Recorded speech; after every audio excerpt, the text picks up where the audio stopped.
佢就話有個圓形嘅跑道，外圍嘅直徑就係72米咁樣嘅。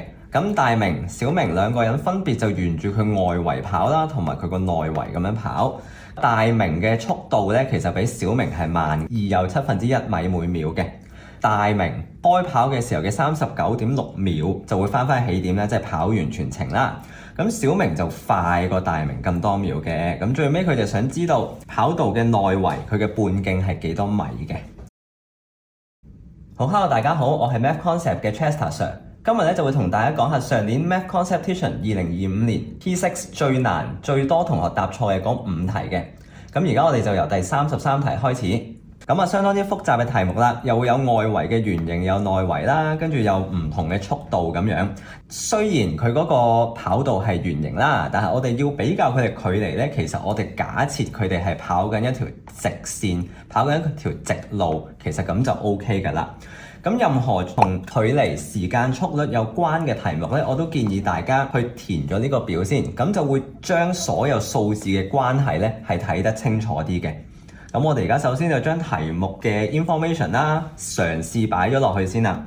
大明跑咗幾多呢？啱啱講過，我哋大明係跑緊外圍嘅，其實即係佢係跑緊呢個跑道嘅外圍嘅圓周，就會係直徑乘以派啊嘛，係咪？咁所以其實我哋就會得知佢跑嘅距離就會係72派咁長嘅。咁當然我知道題目有講過取派做22/7先啦，咁但係擺咗喺度先，我哋之後運算嘅時候先再用都冇問題嘅。咁跟住佢就話大明喺開跑之後39.6秒再翻到起點啦，咁即係話好明顯啦，佢跑咗嘅時間就會係39.6秒嘅。小明跑得快過大明18.8啦，咁即係其實我哋就會知小明所用嘅時間就係39.6減18.8，亦都即係話呢一個20.8秒嘅。大明嘅平均速度慢過小明啦，但係其實我哋對於佢嘅速率，我哋暫時未知嘅。不過我哋知道距離、時間同速率嘅關係係乜嘢呢？就會係距離除時間係等於速率㗎嘛，係咪？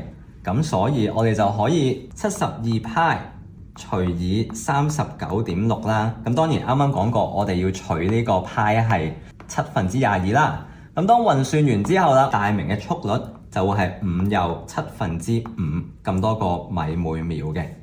好啦，咁當我哋得知到大明佢嘅速率之後啦，就可以運用啱啱講嘅呢個關係啦。大明平均速率係慢過小明咁多嘅，咁即係話小明快啲啦。咁當然小明就會係大明嘅5又5/7再加2又1/7，即係7又6/7咁多個米每秒嘅。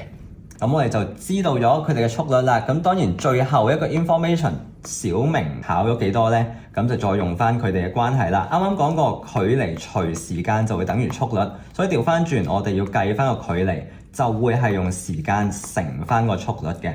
咁即係話小明跑咗嘅距離就會係20.8秒乘翻7又6/7咁多個米每秒，最尾我哋就會得出163又3/7咁多個米嘅。OK， 呢個就係小明所跑咗嘅距離啦，亦都即係話佢係內圍嗰個圓形嘅圓周嚟嘅。咁其實好似頭先計大明跑嘅距離咁樣啦，我哋只要用翻我哋圓周嘅公式，因為圓周係2πr啊嘛，係咪？咁我哋要計佢個半徑，自然就會係將我哋嘅圓周除翻2π咁樣去計啦。咁所以即係話我哋想要嘅嗰個半徑就會係163又7/3除翻2π，派啱啱講過，我哋係取7/22嘅，咁所以呢個就會係7/22。咁最尾我哋就會得出細嘅半徑就會係26米咁多啦。